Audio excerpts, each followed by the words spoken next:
And here's another way of adding with some of these algorithms. This is looking more into the expanded version. But let's say we were supposed to add two 3-digit numbers. It's probably going to require that we do two regroupings. So the example I want to look at is the 186 plus 127. And you can see they've laid out blocks here for 100, and there's 8 of these 10s, and then there's 6 of the 1s, right?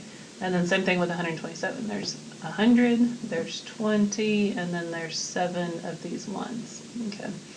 So we're going to start in the 1s, and we're going to add them together and regroup. So we have 6 1s and we have 7 1s. I can pick on some of these and make a whole 10 set out of that, right? Because I know 6 and 7 is technically 13 1s, but that 13 1s, I can go ahead and build 1 10, and that's going to leave 3 little 1s in there. Now, this is the same thing that we see whenever we start lining these things up vertically and we say 6 plus 7 is 13. We write the 3, we carry the 1. Okay, same idea, that the fact that we can make a 10 set means that we're going to bump that piece over in here. All right, so now let's look at the 10s. We have our 3 little extra 1s over here, and we have our original 180, 120. So this time we're going to add the 8 10s plus the 2 10s plus that extra 1 10 that we have up there, and that's going to give us 11 10s.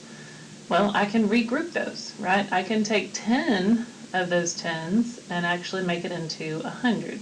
So when we're talking about 11 10s, that's actually 100 and 1 10.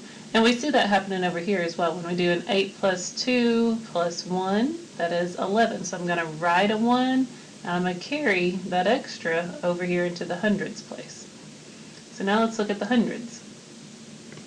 We had 3 of them stacked up. So 1, 2, 3, 100 plus 100 plus 100 is 300. And again, that's pretty easy to see over here in this line up here. So our answer is 300. We have a 10, and we have 3 1s, so that's 313.